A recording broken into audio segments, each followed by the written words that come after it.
Kung paano klaseng masahe.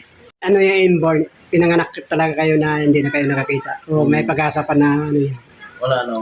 Wala na. Pinatingnan na sa doktor yan. Opo. Okay. So wala na rin choice. Pero may nakapag-asawa kayo, no? Tapos, isang anak. Isang anak. Tapos, yung asawa mo, ano rin, masahista din. Masayista na yung misis ko. Tapos ako rin ang turo sa misis ko habang nag-home service ng gabi. Ibig sabihin, mag-asawa kayo po, pareho kayo, ano? Pero yung asawa mo, may kapansanan din yun, wala? Wala. Makakita ang asawa ko. Tapos, pati rin yung anak ko normal din. Normal din. Okay. Umpisa na natin. So, ito na nga guys.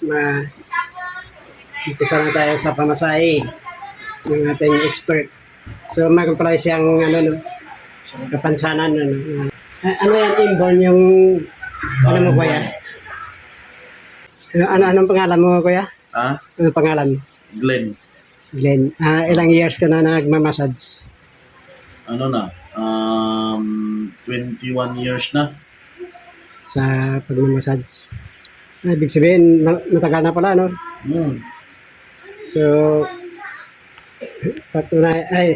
magpamasahe nga pala ako, no? Para malaman natin yung husay mo, no?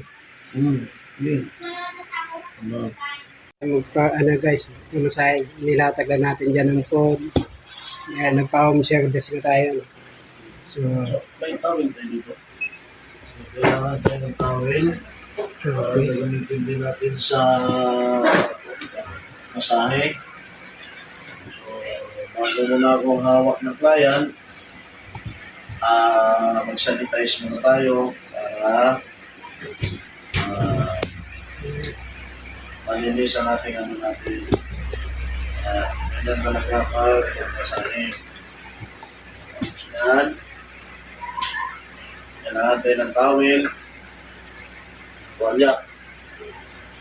Lagyan ito sa likod. Okay na kuya, pwede na ako umiga dyan. Sige. So, kapag panapain natin mo plan. Ano gamitin natin guys? Okay. Ano na natin gawin? Ulo ay baba.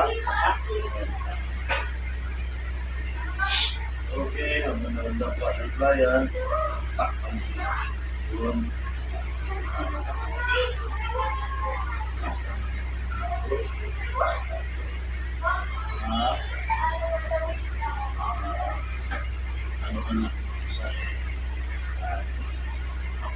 Puro na dyan sa client.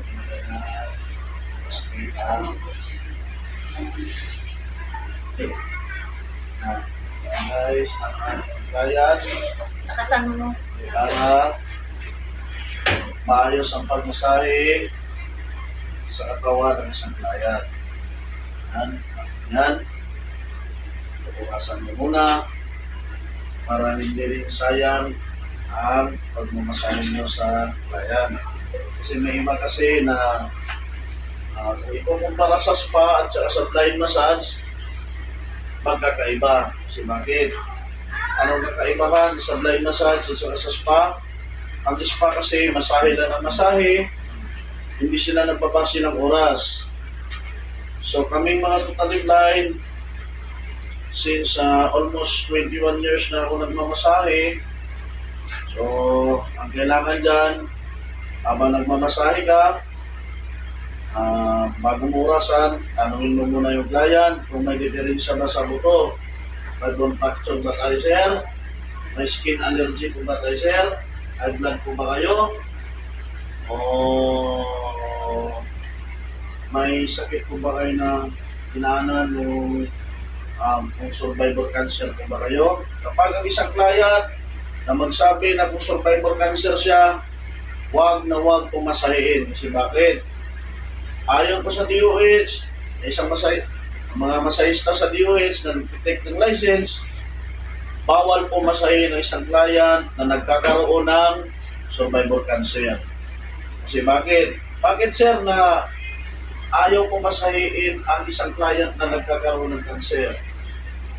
Kasi bawat hagod sa katawan ng tao, Yung cells of cancer sa loob ng katawan, mabubuhay uli.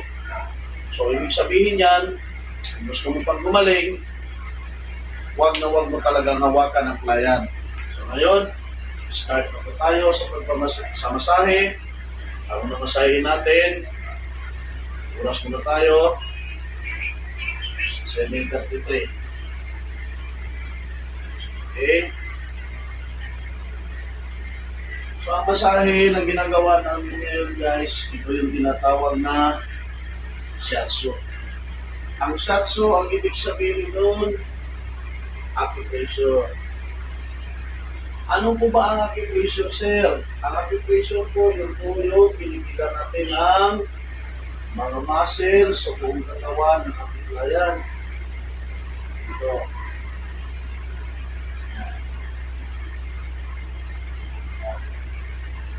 So, sabihin mo rin ni client, sir, okay po ba ang pressure?